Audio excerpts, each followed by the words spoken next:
Welcome back to Boiler House Garage and a long-awaited return of the 2004 Honda Civic Diesel, where I'll be fitting a new set of rear brake pads, discs, and as I later find out, a pair of replacement calipers.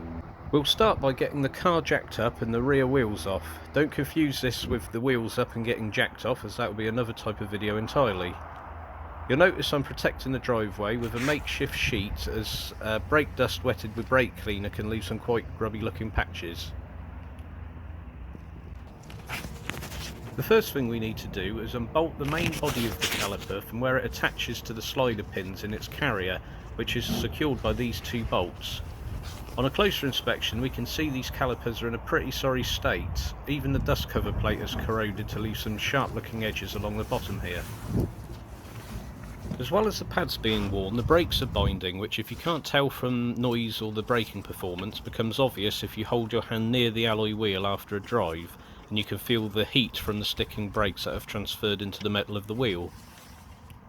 We're fitting this set of Drive Tech pads, part number PAD948, and according to this Civic shares its rear calipers with the MG ZS and Suzuki Swift.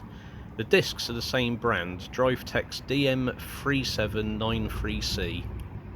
If you've ordered parts online that have been posted rather than a local motor factors who can deliver and collect parts within the hour, it's worth just checking to see that the parts will fit before you start dismantling.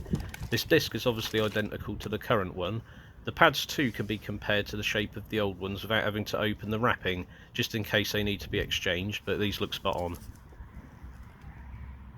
I'm going to first check the brake fluid level, as well as inspect the colour and even smell of the fluid to see if it will need changing. You will need to make sure you have enough room for the level to rise when you push the caliper pistons back to fit the new and fatter pads.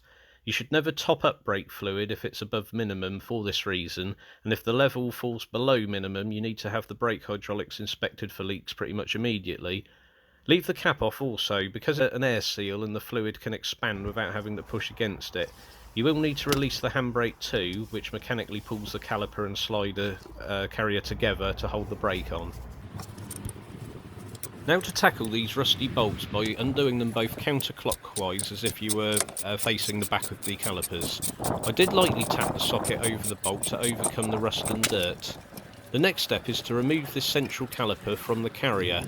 As the rear wheels don't move to steer, the brake flexi hose doesn't quite have the movement of the front ones, so I have to undo a 10mm bolt holding a small bracket behind the disc's dusty cover. It's also a good chance to inspect the condition of the flexi hose and make sure it's loose enough to stretch when you move the caliper. With the caliper off, it can be helpful to use a short bungee cord to support the weight of it so it's not hanging on the flexi hose. This is the piston that we need to push back to make room for the new pads. We certainly got our use out of the old ones. The outer pad fell off as soon as I removed the caliper, and this rear one is wafer thin. Here's the front one. The back one was wafer thin, so this one must be wafer thin. Now we have to remove the carrier bracket to be able to remove the brake disc. This is held on by these two 14mm bolts, which unlike the caliper bolts, can be torqued up to 75 foot-pounds of torque, which is just over 100 Nm, and possibly with blue thread locker. So you might struggle with a regular ratchet and should instead use a breaker bar or longer item to give you some more leverage. We'll also need to remove these two small Phillips countersunk bolts to take the disc from the hub.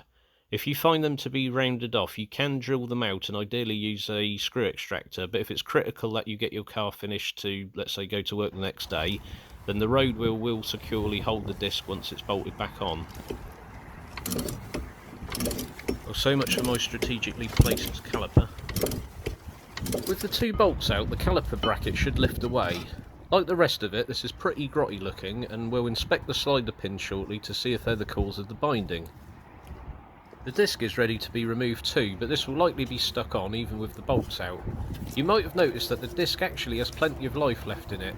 I'm only replacing them because of the brake binding, and the heat generated by driving with brake sticking may have warped them, although I can't tell without using a dial indicator that measures the run out in fractions of a millimetre. To break the disc from the hub, I'm going to lightly tap the edges with a lump hammer. This should be enough to break whatever reacted metal on metal contact is holding it on. It's not too bad behind here, nothing a bit of a brush and some brake cleaner wouldn't cure. It seems a waste of a disc, but the whole set of discs and pads were £42, so it's good value to have it all new.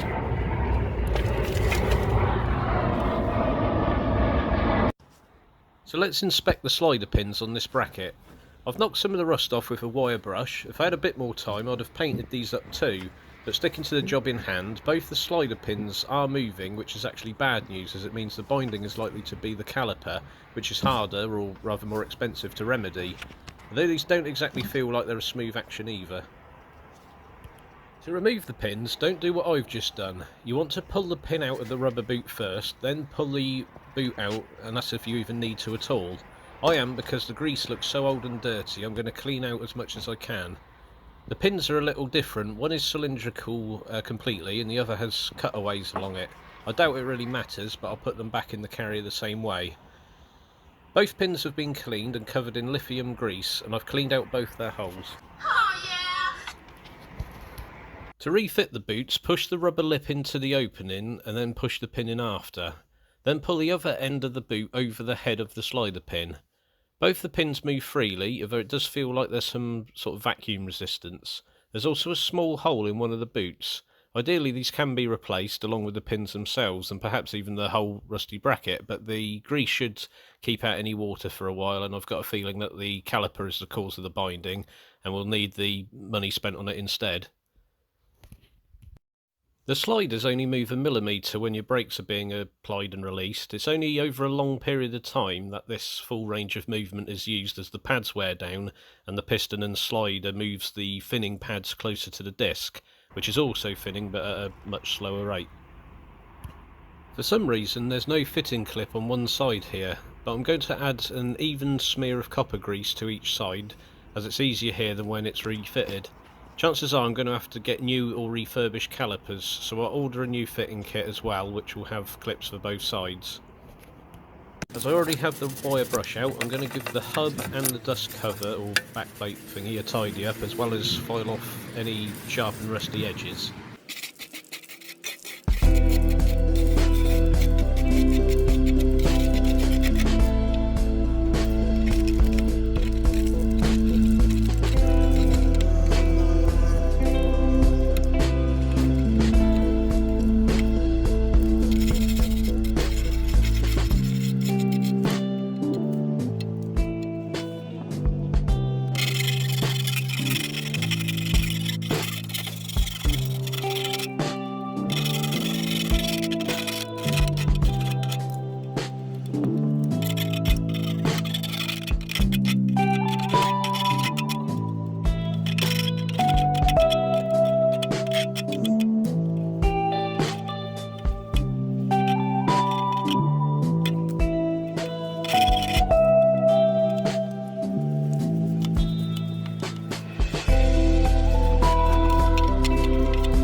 Now back to the caliper. We need to retract the piston back as to make room for the new thicker pad. Unlike the front calipers, the rear ones rotate in and out and can't just be pushed directly back. It is possible to turn and push them at the same time with any tool that you can get in this crosshead, but given the state of these, a wind back tool will probably be essential. This is my rear caliper wind back toolkit, which has two wind back tools. One has a left-handed thread, the other is right-handed. This is because some caliper pistons wind back in anti-clockwise, like on a reverse thread, or most, like the Civic, winds back by turning clockwise or a right-handed thread. As well as rotating the piston, it also needs a pushing force on it too, much like a regular all front caliper piston does. This is what this flat plate is for, and has to be fed over the handle of the wind back tool to be sandwiched between the caliper, like so. Now in theory the piston should wind back in with just hand pressure, even with the caliper loose, but this seems to be stuck fast and is clearly the cause of the binding brakes that we suspected earlier. I'll first try and open the bleed valve, which should take any hydraulic pressure that might be holding the piston, or if there's a blockage in the brake line somewhere between here and the master cylinder. It doesn't appear so, although I have got the piston to budge slightly. It came at the cost of damaging the handle on my tool here. With calipers, you'll find that even if you do get to free off the piston, it will soon seize again, so it's best just to order new or refurbished parts. Until they arrive, I'll grease the wheel nut threads and the small threads for the little brake disc bolts, as well as copper grease the inner lip of the hub to stop the alloy wheel centre bore from getting stuck on the hub in future.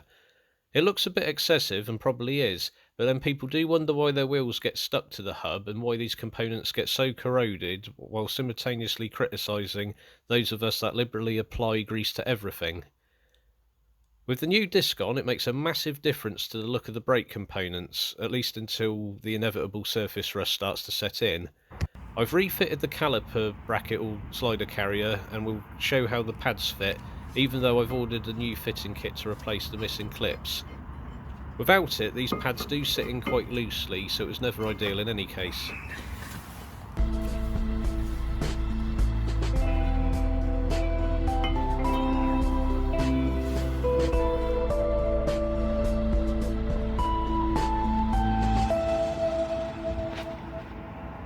I'll show the fitting of the new rear calipers on the near side rear of the car, so it's like starting from scratch and you're more than likely to be replacing everything from this position.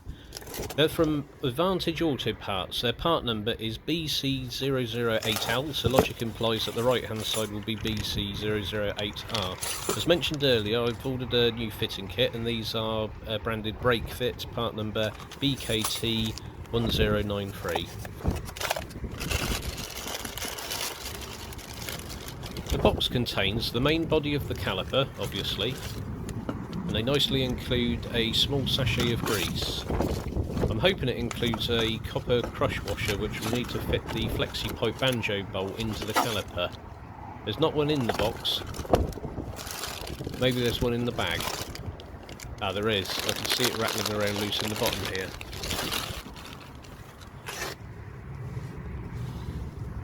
So let's take a look at the new caliper and compare it to the original one, just to make sure it's the equivalent, which it does look to be. As well as removing the slider pin bolts that we did earlier, we need to undo the flexi hose banjo bolt here and completely disconnect the handbrake cable, which is here, and I'll show you this in just a moment. This metal spring clip is one of 3 that is new in the fitting kit. So let's get a look at this handbrake mechanism. This is the end we can unhook from the cam that mechanically applies the brakes, and the cable is fixed to this bracket at this point, which can be unclipped. I'm thinking about doing this an easier way and keeping the old bracket with the cable, which will save having to do this. If I undo these 2 bracket bolts here, and the same with the 2 on the new caliper, it will be a much easier job to just swap them over.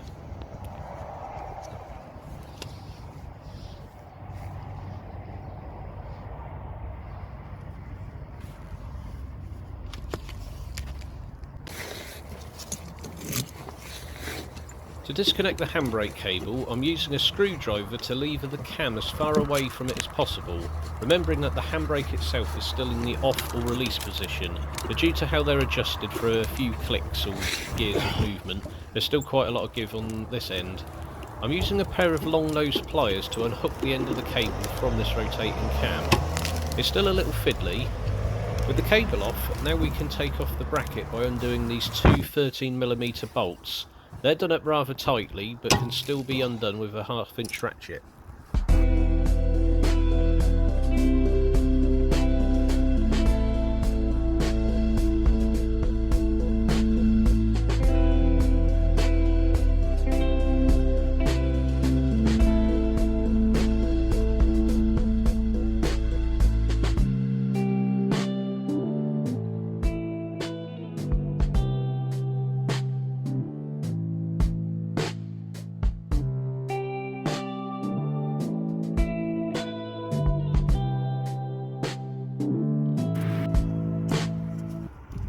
The new bracket bolts are identical to the caliper slider pin bolts, so since I'm reusing the old bracket, I'll use the old bolts on that and use the new ones for the caliper.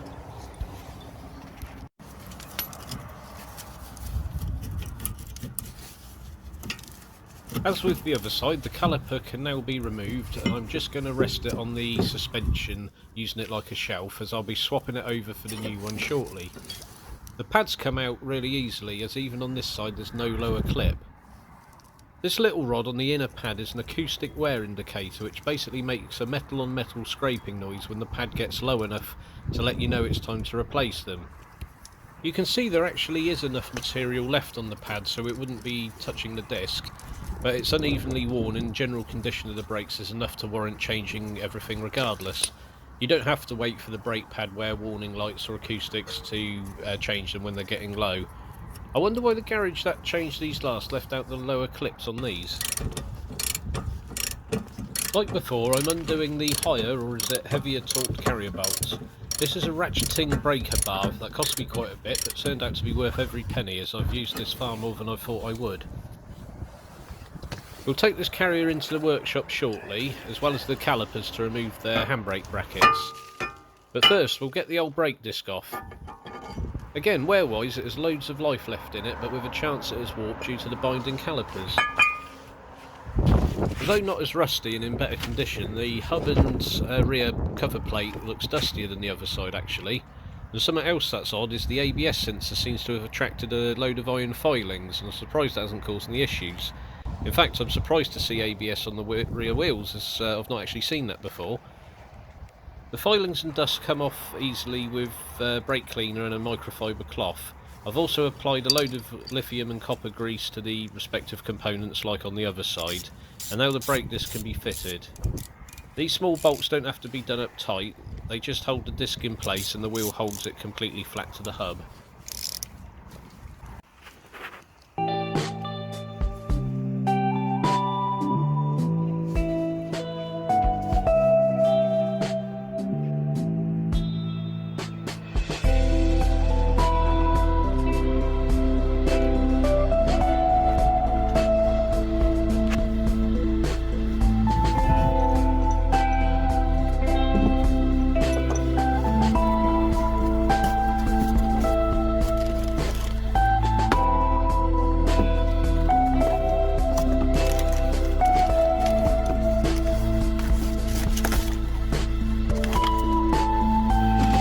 Since they're on pretty well, I'm removing the handbrake cable brackets while the calipers are loose and in a vise.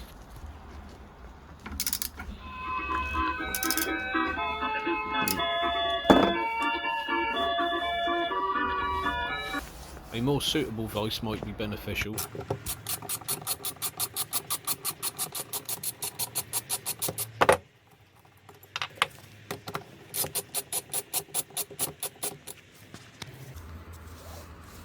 An issue I've come across is that now I have all the clips from the fitting kit, the rear spring clip doesn't fit into the caliper very well. It's a strange clip, as this hole would be where you'd ordinarily inspect the pad wear, and I think it lets some air in for cooling, but the one on this replacement caliper is marginally wider than the original, I think. Now for the carrier or caliper bracket, we do actually have a seized slider pin on this side. Doesn't seem to have any movement, and you might just want to look away while I try and loosen it off. Yeah, nothing to see here, just an adjustable spanner hammer multi-tool.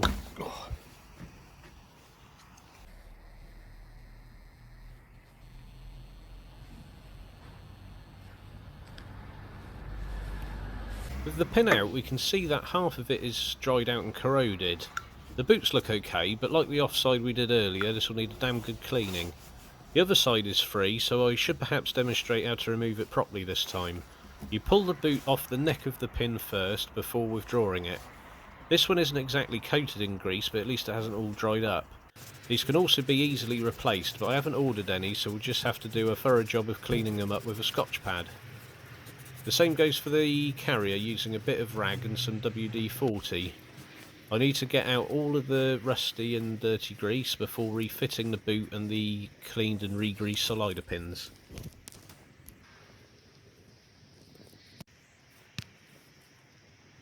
That's much better. In fact, it's a lot smoother than the other side now. As I mentioned earlier, this full range of motion isn't used each time you press the brake pedal. It moves a millimetre or less and just gets progressively closer over time as the brake pad wears. You just don't want them to ever stick, and then you've potentially got seized brakes. Now that we've got a full fitting kit, we have clips for both the top and bottom of the carrier for the pads to sit into. You can reuse the old ones as long as they're not too grotty. They fit with a couple of small little tabs that just push in and hold it in place. Once the pads are in, they won't be going anywhere. I'm again applying an even coat of copper grease, save having to dollop it onto the pads when it's back on the car. The carrier is now back on the car, torqued to 75 foot-pounds as the disc is already on. I've loosely refitted the caliper without the pads to hold it in place to undo the banjo fitting here. This uses a 14mm socket and bolts into the new caliper where this yellow dust cap is. You also need to use these copper crush washers, which also act like a sort of gasket to stop any form of leak, and torque them between 35 and 45 foot-pounds, which is 45 to 60 in newton meters. You can also put the yellow cap in your old caliper to stop it leaking its remaining fluid out. Now it's time to fit the pads. The clips are already greased, which is handy as they'll be a lot more snug with both fitting clips in correctly now. The caliper can now be fitted, and I'm using the new bolts that we took from the handbrake bracket earlier. I'm still not happy about this poorly fitting clip. It's not sitting right, or rather straight against the back of the pads. I'm going to level it up and hope for the best, but chances are these will make the brakes quite noisy as the pads will move about a little more than they should, which defeats the object of buying a new fitting kit. Looking at them compared to the old ones, it's the fault of the caliper having too wide of an opening and not the fitting kit itself.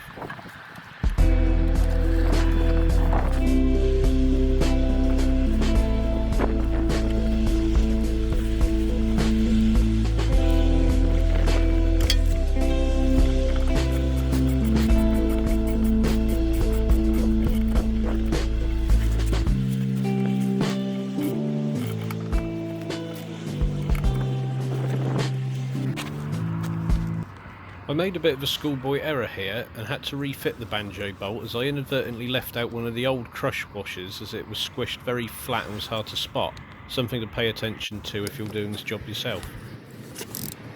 The other side is pretty much at the same point now, only I made sure to remove both the crush washers first. The fitting clip is of course wobbly on this side too, but on the positive side at least the sound of the scraping or squealing will be in stereo. We're on to the last few bits now. I don't have anyone here to help me bleed the brakes, but I can get a good amount of fluid into the caliper and hopefully air out of it by pumping some of it through a hose into a bottle that I've secured in an upright position with a cable tie and a storage box. With the pipe over the bleed nipple, I'm using a 10mm spanner to open the valve a quarter of a turn. The idea is to get the fluid and air into this hose, and the air will trap at the higher point and mostly fluid will remain near the bottom. Make sure to have some fluid on standby and don't let the reservoir run too low on fluid. Inside the car I'm pumping the brake pedal 10 times or until I see fluid running out of the pipe into the bottle. I do have one of these brake bleed vacuum pumps, but found them to be pretty useless. There's always a vacuum leak somewhere, which means it can be drawing in as much air than it's purging. I've tried several combinations of fittings, greasing the nipple itself as that can prevent air from being pulled into the threads, and even connecting the vacuum pump directly with no attachment. Nothing other than the two-person method has ever worked well enough for my liking when it comes to brake bleeding.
Finally, we need to reattach and adjust the handbrake.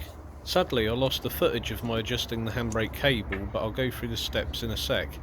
I also failed to capture where I reattached the cable to the hook on the cam, but it's the reverse of what I'd shown earlier when removing it. Since the caliper body will be sitting wider with the new thicker pads, you will need to slacken the handbrake cable beyond its off position. To do this on the Civic, there are two screws either side of the centre console at the rear. These can be accessed easier if you move both the front seats forward. You can then lift up the plastic centre console and reveal the handbrake cable. Releasing the tension is as simple as turning the long hexagonal rod at the back of the cable anti-clockwise. Make enough turns on it so that it's very floppy and loose, and then you can pull the cable end at the caliper over the hook on the cam, but you will still need to hold the cam and the spring back with a screwdriver like on removal. Once they're on, to adjust the handbrake, go back inside the car and lift the handbrake 3 clicks from its down position, as if you were just lightly applying the handbrake. Now turn the hexagonal rod back clockwise until you regain its tension. It doesn't have to be a specific torque, but tighten it so that it feels hand tight using a spanner, and once it does, you can pull the handbrake on fully to feel that it should be fully on in 5 or 6 clicks, and off when it's all the way down. If the lever is still a little high for your liking, just turn the rod clockwise again for a few turns until it's as taut as you want it. So that about covers the rear disc pad and caliper replacement on the Civic. I'll have another simpler front brake pad only video out soon, as well as a longer video to do the cam bout on this car. Unfortunately, my phone does struggle to compile longer videos, but I'll get there with it eventually. Please also subscribe to the channel to be notified of new car repairs, driving and fuel testing videos as I do them, and thanks to all those who have subscribed already, and again to you for watching.